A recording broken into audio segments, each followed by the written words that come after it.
Yes, Britain's railways of the future are being welded into shape.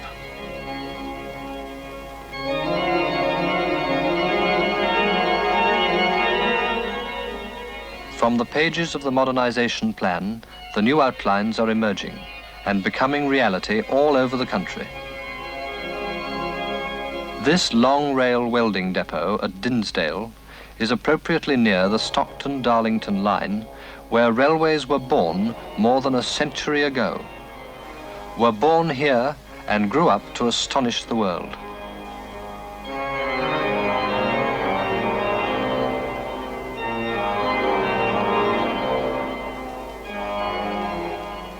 Of all the millions being spent on today's railway rebirth, a large part is devoted to track and the mechanical aids to do the job. For example, to make sure that the entire structure of our railway system will stand up to the heavier loads and higher speeds of tomorrow.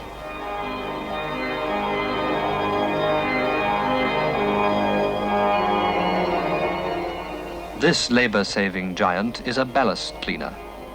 It cleans and replaces old ballast with the minimum disturbance to track and schedules. The old 60-foot rails on wooden sleepers are removed.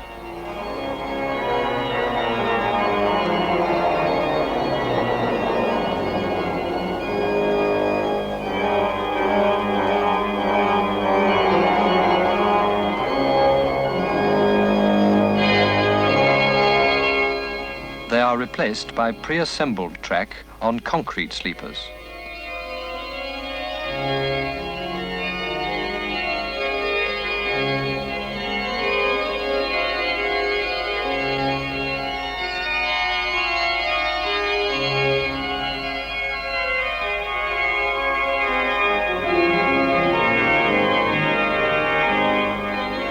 Another machine, the Morris track layer, can also do this work without interrupting traffic on the adjoining line.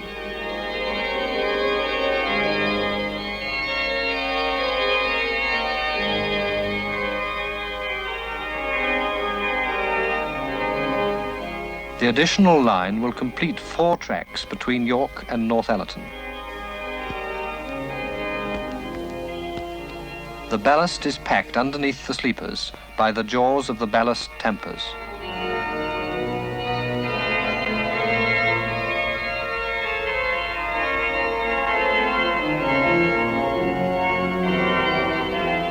Here, on the main line of the northeast region, between Durham and Newcastle, they are laying the rails of the new era, each 600 feet long, where once they were 60. Using this method, on average, a mile of track can be laid in one day.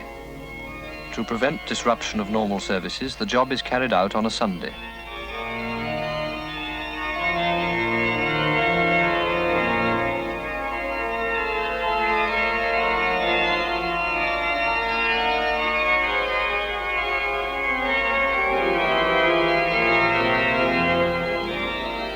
The long ribbon rail is lowered straight on to rubber insulating pads, which help to deaden the noise and makes for smoother travel, free from clicks and clatter. Fastenings are tightened with an impact wrench instead of the old-fashioned spanner.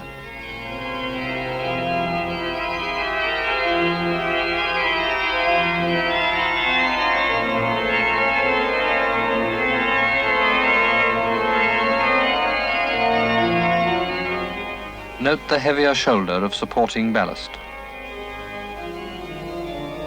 Here it is, firm and safe, the 100-mile-an-hour track of the future. A permanent way, never before so permanent. But to maintain these high speeds economically, something more is needed. Electrification at 25,000 volts AC. Here, at Crewe Junction, this wiring team is completing the stringing of the contact wire on the first section of 44 route miles of overhead construction on the Manchester-Crewe line.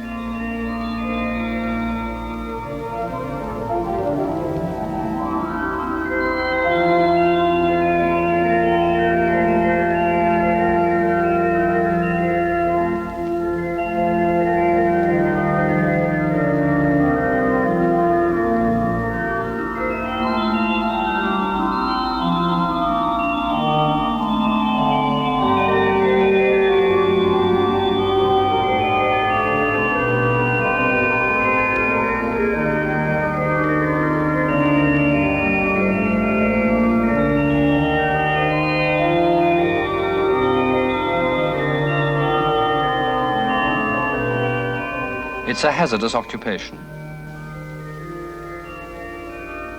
Hello, he must have a train to miss. An electrified system needs a control system.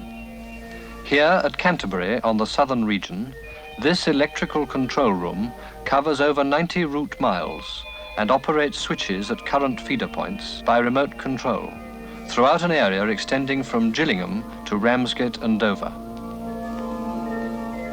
A routine check of the resetting of circuit breakers on the Margate line.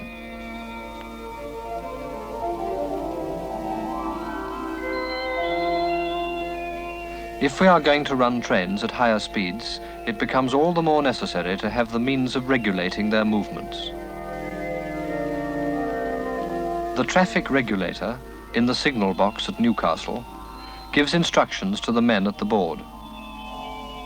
This box controls the largest crossover in the country, at the east end of Newcastle Central Station.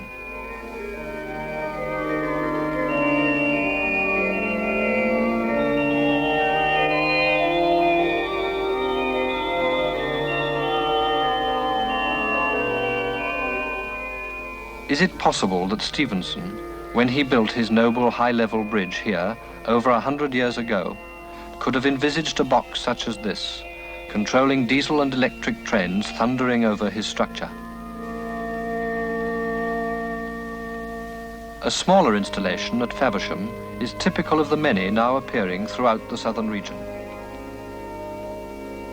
At the touch of a button on this board, the signalman can describe his train to the next section.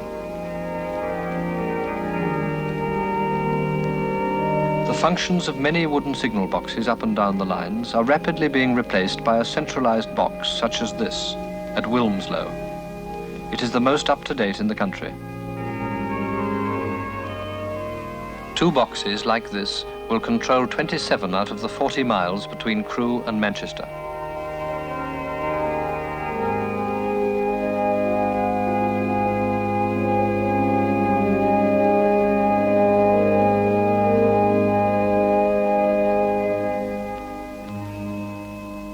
High-speed relays, arranged as plug-in units, are making maintenance relatively simple.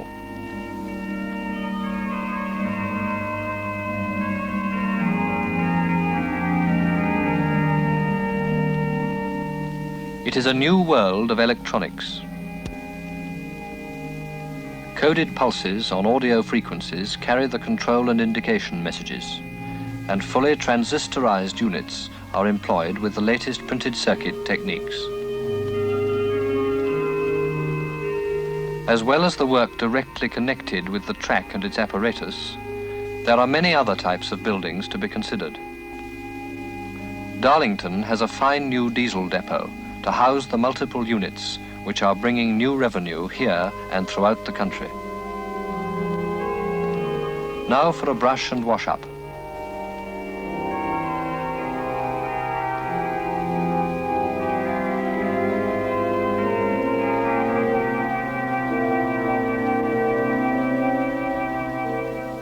Motive power depots are traditionally dingy, but our new ones are light and airy.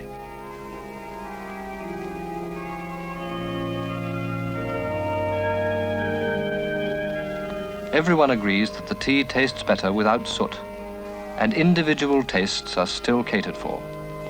Good home training here.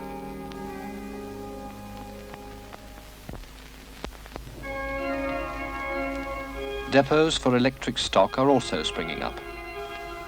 This one at Long Sight, near Manchester, uses laminated timber in its construction.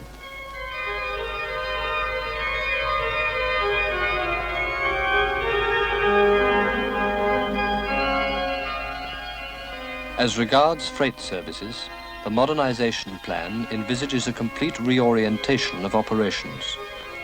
And this new shed at Peterborough marks the first stage of reconstruction of railway services in this particular area.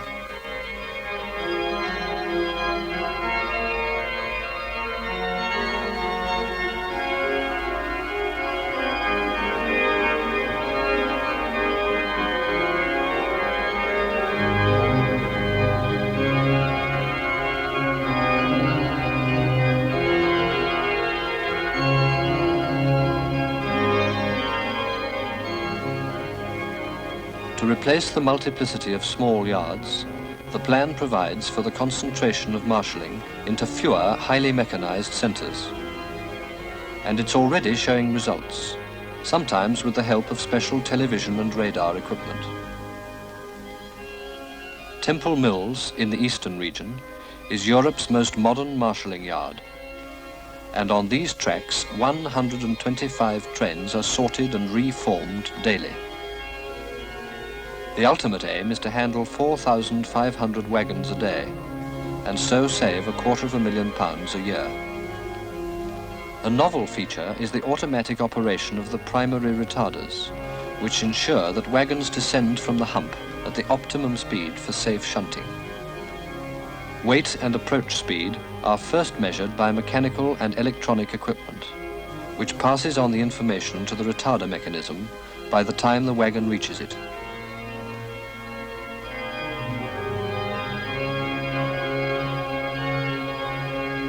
The 8 secondary retarders are operated from the control tower, and the wagon and its perhaps precious load comes peacefully to rest exactly where it's wanted. At Margam, on the western region, we are building another yard, even more advanced. 2 years ago, it was a sandy waste, but now there are sorting sidings and lighting towers.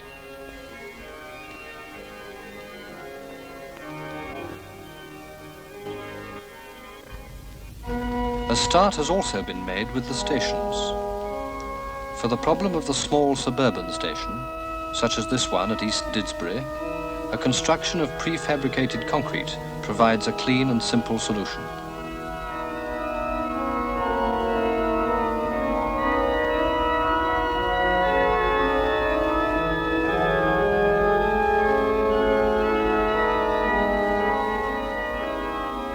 Here again, at Ratcliffe Central, is another example of how attention to detail can create a fresh and friendly atmosphere.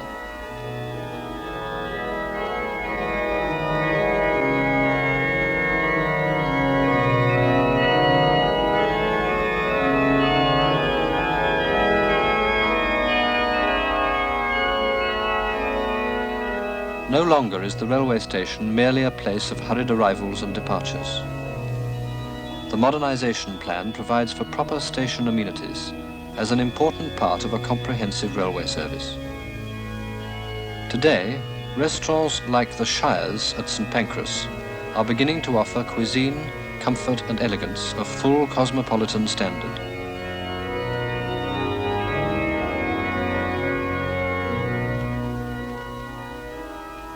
For the traveller in a hurry, new buffets provide the answer.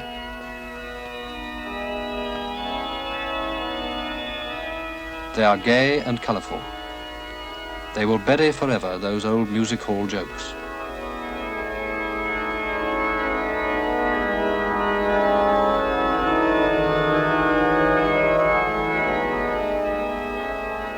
A major reconstruction is nearing completion at Manchester-Oxford Road.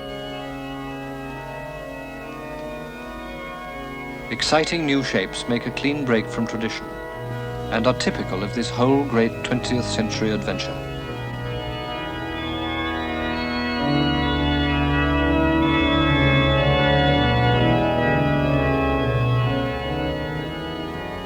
London Road Station too has become the scene of feverish engineering activity.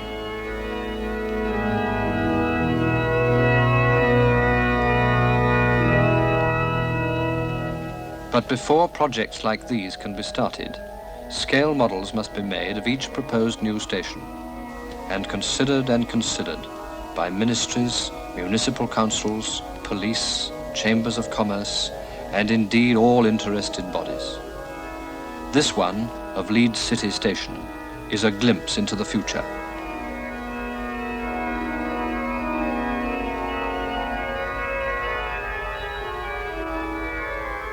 The money required for all this must come from the freight receipts and from the humble ticket. 600 different types of ticket can be printed on demand by this magic machine. Hey presto. And now for the means of moving. All steel passenger stock, with the accent on comfort and convenience, is rapidly replacing the outworn, outmoded wooden coaches. On this new second-class two-berth sleeping car, the insulation being sprayed serves a dual purpose. It keeps the rumble out and the snores in.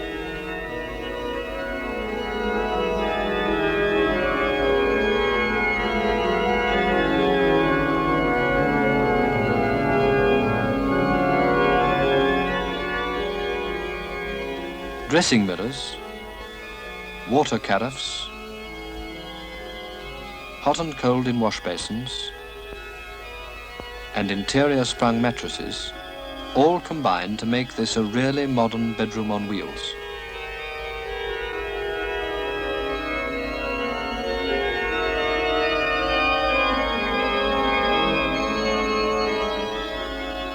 By day, what to see? These modern diesel vehicles, 3,000 of them are now in service, reveal to passengers the way ahead.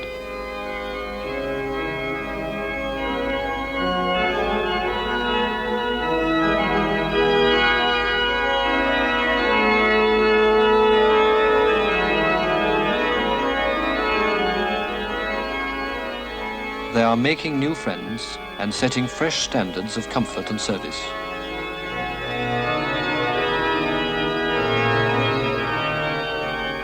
Glasgow will soon have its own suburban electric trains, embodying the best features of modern trends and running smoothly under 25,000 volt AC wires.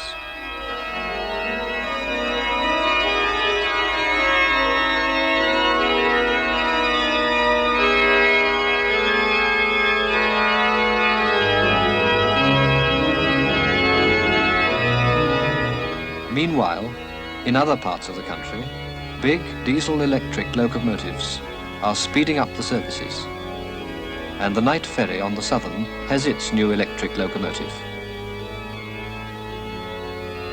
But for the real railway enthusiast, the big event will be the appearance of the 25,000 volt locomotive, these giants of the future.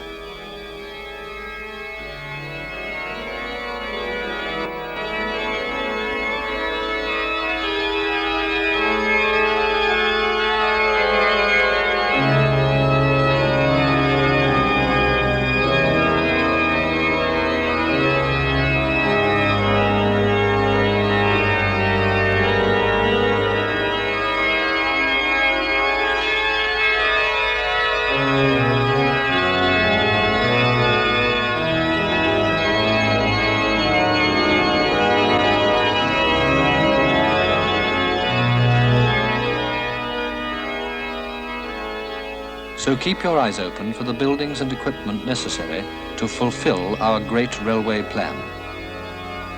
The sight of it will encourage you. And remember, it is not everything.